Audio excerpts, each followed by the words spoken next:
Literally, yes. Obviously, it was a win for several black coaches, particularly the 3 black coordinators on the Bucs staff. But I got to dive deep into this. So you and I have yet to talk about the coaching disparity in the NFL, right? Because I feel like you and I pick and choose the proper times to assess subject matters like this, and I always want to do all my homework because I would rather be right than be first. Yes. I'd rather be right than be first. That's just my mantra. So is it a win for black coaches? Literally, yes, but in reality, no.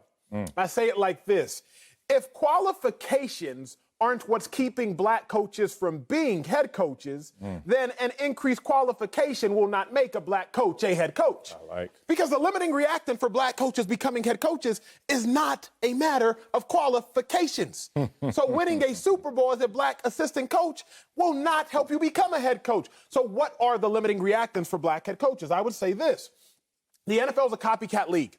There were 7 coaching vacancies, head coaching vacancies this offseason. 2 were filled by defensive minds. Why? Not because there's a prejudice against defensive coordinators, but rather it's a copycat league. Who was in the Super Bowl? Andy Reid, offensive mind. Bruce Arians, offensive mind. Who has been to Super Bowls in years past? Young Sean McVay, Kyle Shanahan, young white offensive mind. So who gets hired this time around? Nick Sirianni, 39-year-old offensive mind. Who gets hired this time around? The majority that gets hired are these young offensive minds because the NFL is a copycat league. But now it's time to dive deep on my first layer, and I trust me. Please, y'all trust me. I got layers for y'all. The other thing with this NFL is it's familiarity. So you know this. You know you got to rub shoulders. You got to go play golf with some guys, get drinks with some guys. There's a lack of familiarity at times when you're talking about the average head coach is 50 years old. If you're a 50-year-old head coach going to dinner with the 68-year-old owner, average owner is 68 years old, who's hiring you, and y'all are talking about growing up and, you know, your parents growing up and the lessons that they instilled in you, there's a disconnect. Like there's a familial disconnect. There's a life experience disconnect. There is a disconnect amongst the peer group as to you don't necessarily hire the most talented or the most qualified. You hire the person you're most familiar with. And that's what we've seen over the course of the NFL. So I got a lot of places I'm going to go, Sel, but early on it's very simple. Was the Bucs winning a win for black coaches? Yes, those black coaches. But in reality, we're not going to see that translate. Strong first lap, big dog. And I know we got about 10 more in us. I see the bow tie. We're going to go there. Is this a win for black coaches? No. Now, to be clear, it doesn't hurt black coaches in their case going forward, but I also don't think that it helps as much as people would like it to help. Nothing's profound in the statement that a black man can coach.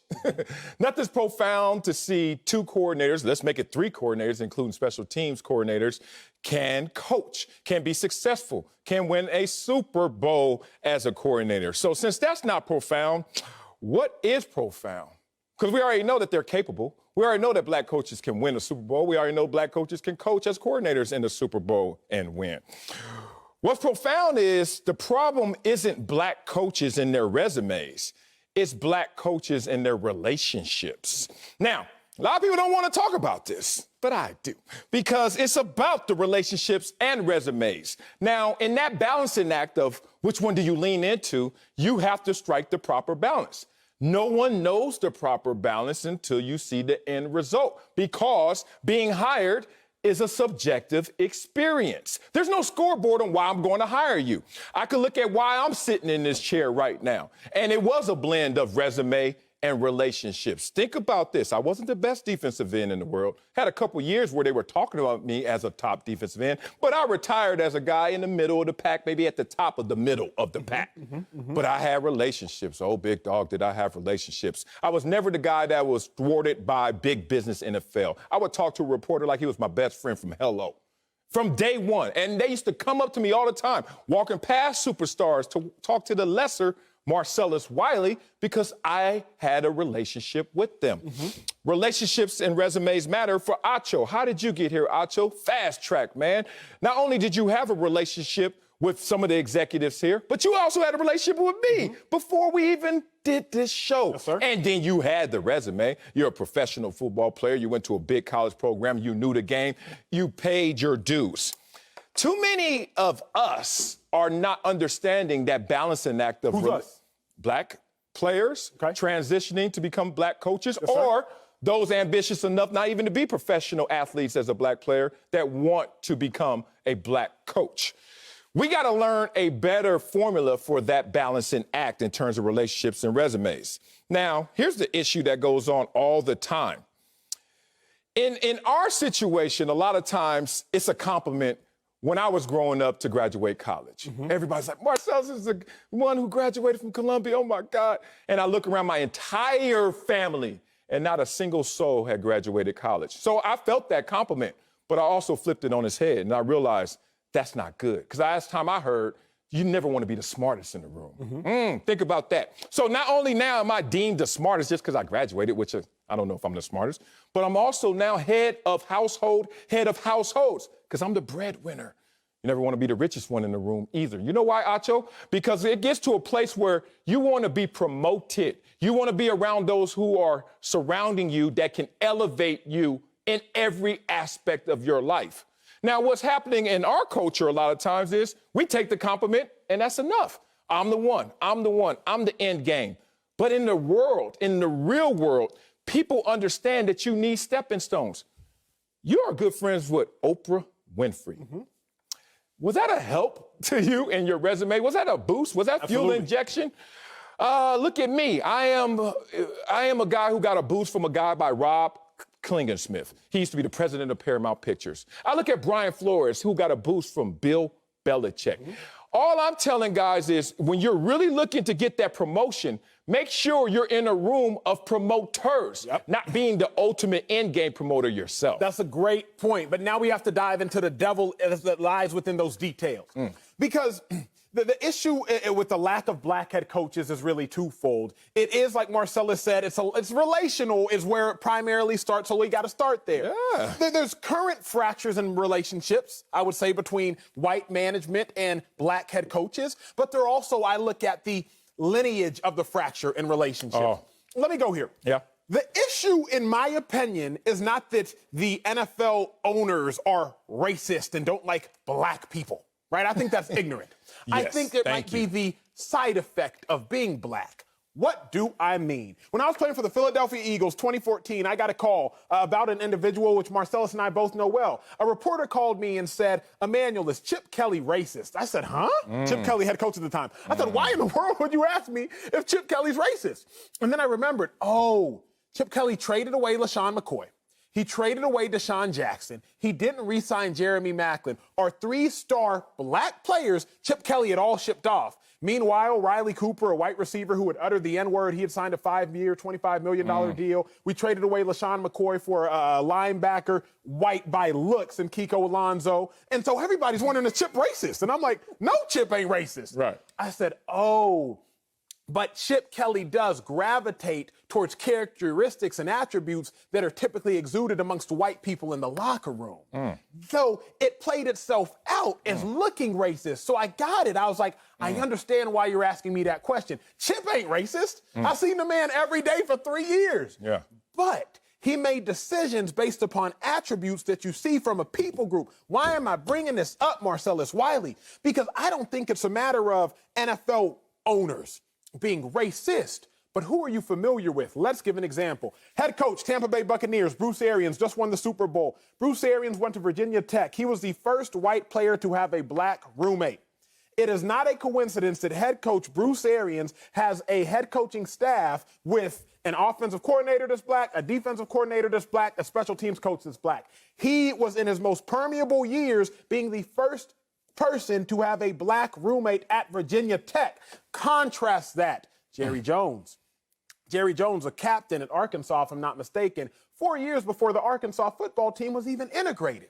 So now when you look at Jerry Jones, he's hired 8 head coaches in his tenure. All 8 have been white. He's had 21 coordinators in his tenure, offensive and defensive. Only 2 have been black. So 2 out of 29 total head coaches and coordinating positions for Jerry Jones and his Cowboys have been black. 2 out of 29. I don't think it's coincidence that Bruce Arians, the coach who had a black roommate, the first has a coaching staff that's historical, nor do I think it's coincidence that Jerry Jones has had 2 black coordinators and coaches out of 29, because it's a matter of relationships. It's a matter of familiarity. And I think historically, some of those relationships and some of that familiarity has had obstacles, obviously, in front of it.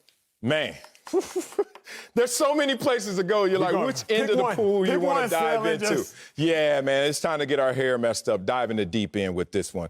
Because there's nothing profound about the black coaching experience anymore. We know that they're qualified. We know that there are great black coaches and there are sorry black coaches, just like white coaches. But what's elusive in the statement is the lack of opportunities for that same black man to become a head coach. I support that with the fact that offensive coordinators to coach in the Super Bowl since 2016. I give you Kyle Shanahan. Mm-hmm. Did he become a head coach? Yes, sir. Yeah. Josh McDaniels for 3 years. Did he become a head coach? Yes, sir. Yes. Frank Reich. Did he become a head coach? Sir. Yes. Now let's continue down the timeline. Eric Bieniemy. No. Yes, sir. Byron Leftwich just this year. No. And it's interesting. Dang, is that chronological order you just gave? Yeah, I just gave you chronological order since 2016. Okay, let's go a little further back because I don't want to be the guy that's just slicing it towards effect. Since 2000, there have been 3 coaches that have been offered a job that are black and 4 that weren't as coordinators of winning Super Bowl teams, almost split in the middle. So that's why I'm talking about a scoreboard that you can't see. I'm talking about a blend of relationships and resume. When you look at these relationships, how do you build them? Nepotism. Woo, kind of tough for you brothers. Look, I'm just going to give you my experience. I'm the richest in my family, and that's with an accumulation of adding up my whole family's aggregate income in their entire lives. I have made more than everybody in my family added up. I have. It's just fact. I'm sorry. But then I looked at that, I was like, that's not going to fully benefit me. Maybe the ego gets stroked. Maybe you can see the progress, but that's not going to benefit me. So I must surround myself, no matter what color, with people that could be promotional in terms of my growth, because I can't be there as the end all be all and expect more growth. What happens is you also got to look at that not just by education, not by just financial status, but you got to also look at it in terms of who's your guardian angel. Okay? You got to create a situation where your guardian angel has that power to elevate you. But if you're the one who's asked to always elevate others, then that growth will be undermined. Here's the thing that I've noticed in a lot of these situations. What are the gatekeepers? I hear people call gatekeepers, like people who keep things in and things out. And people say, well, who's going to look out for you? The guardian angel, as I just talked about. And it's funny when you look at it all in totality, Acho, this notion of equality and fairness is, I think, something that is really running a trick on a lot of young, aspiring coaches, just to be specific here. What I'm saying is, dog, this life is not fair. Bigger, faster, stronger does not mean better. You know what it means in the coaching ranks? Because you're more qualified doesn't mean you're going to be in front of the line. You got to also respect that there's going to be someone behind you, no matter what the color is, that may leapfrog you. And it's the same thing that you got to understand when it comes to fairness. The equality and fairness, the hybrid of those two is what I think tricks a lot of people. Why did he get the job but not me? But you never hear the dive into the details of why. Did you have that relationship? Correct. Did you have that cohesion? Because then the cronyism kicks in and it becomes a whole different ballgame. Let's go there. Let's go. Because it really comes down to this. You said somebody, regardless of color, gets in front of the line. Now, I would say studies or statistics rather show that the person that jumps in front of the line is probably the white person, not the black person. But let's talk about the why. Because we can always talk about the how, but we got to talk about the why. Love it. Before Brandon Staley, current head coach for the Chargers, was given that head coaching job, everyone was saying it might be Brian Daboll to become the head coach of the Chargers. Brian Daboll, offensive coordinator of the Buffalo Bills. Now, why were they saying that? They said that because the general manager for the Chargers, Marcellus, I'm sure you know the name. I'm sure you know my the person. guy. He went to high school with Brian Daboll. Now, the question becomes, if you are the 50-year-old head coach on average, were you going to high school with, and you're black, were you going to high school with current general managers? No. More than likely, based upon our society, no. The issue is not necessarily being black, it's the side effects of being black. Marcellus Wiley, Did you go to high school with any current NFL general managers? No. I doubt you did. No. I doubt you did. No. And it's just a matter of where was our society in the 70s, in the 80s? Where was our society in the 60s? So everybody wants to say, please stop talking about race. It's not a race issue. Everything is equal now. Don't hire somebody predicated upon race. But you have to remember, there are lingering effects of 60s, 70s, 80s, because if general managers who were in high school in the 70s and the 80s are hiring their friends, well, back in the 70s and 80s, there was not nearly as much integration. Just look at when integration became a thing, 54, Brown versus Board, or when discrimination was federally outlawed in private schools in 76. 76. When were you in, well, you was born in the 70s. But like, I'm about to say, what? but like, bruh, 76. Hey, man. So I was here. we're seeing the effects nowadays. I don't think it is a you are racist issue, no. But I do think it is a side effects of the country's racism, and that is what's manifesting itself at times. If you really dive into At the times. detail, I'm glad you added at times because of course, I never speak in totality. I respect that. Can't do it. Man, look at here. There are some innate attributes and qualities that come just built into this hiring process. But I would lend myself to say that there are more based on choices. Okay. You asked me, did I go to high school with any general managers? And I said, and I thought about it because I was like, maybe, but I was like, no. But I do remember when I had a choice to go to college. Yeah. Okay? Yeah. And this is 1992, so, you know, we're going through LA riots. There's still racism everywhere. We're just getting out the crack epidemic, especially where I lived and where I grew up. And I had a choice. And let me tell you about that choice that I made. I went to Columbia University, which was not the best choice for my football career, at least people were telling me that at the time. But it's funny because only at that time they had 6 Ivy League players in the NFL. I think the number was 6, in and out, couple practice squads, 6. But they had 6 NFL owners. Think about that. Now, why am I saying that? It's because a lot of times I hear the overt racism, the racism of yesterday. And a lot of times we want to stand in the shoes of yesterday and say, that's why. But you can also stand on the shoulders of yesterday's soldiers and pioneers and say, I'm going to choose differently, whatever that may look like. Why do I bring that up? Because when you fast forward to a moment like this, you had input on who you were around and who those people were in terms of influence, whatever that may be for you and your world.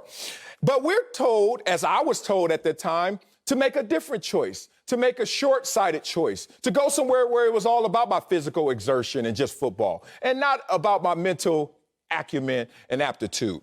And I made a different choice that benefited me greatly. Now, when I look at these guys in this situation, it's about that relationship. It's about that circle. There's a circle of concern. There's a circle of influence that I don't think we go enough in depth with. And to turn it against our culture, it's funny. I look at a situation where you're in a room and you're the biggest and the baddest, and you're the smartest. And then you look at that network. And they always say a millionaire needs to hang around multimillionaires. And the multimillionaire needs to go find him a billionaire friend. And a billionaire friend needs to know Elon Musk. And Elon Musk needs to take his butt out of space and get to know somebody. But it's really the power of influence, big dog. And when we live in a world that suggests to us not to look at that in totality, I think it does us all a disservice. The only last notion I have is this. We know that opportunity begets opportunity. Yeah. That's what we know. Rich gets richer. Rich gets richer. Opportunity begets opportunity. There were 2 black offensive coordinators in the NFL this past season. If you primarily become a head coach from being an offensive coordinator, then that needs to change before you can become that number needs to grow so that the head coaching number can grow as well. Yeah. But until we can find a way to change the way in which the NFL is currently operating, then black assistant coaches may win Super Bowls. Yeah. But we're not very often going to see black head coaches winning Super Bowls, and the problem's going to continue to persist. Yeah, man. In a world where there's a Tony Dungy, Mike Tomlin, Marvin Lewis, Dennis Green, Jim Caldwell. Like, we've been here already, bruh. And it's just funny that some people will use this as energy to say, well, then why not? Well, you got to look a little deeper than the surface because it makes me even laugh sometimes, I'm not going to lie, because I feel like the racist who could name his black friends. If I could name the black coaches, that's a problem in itself.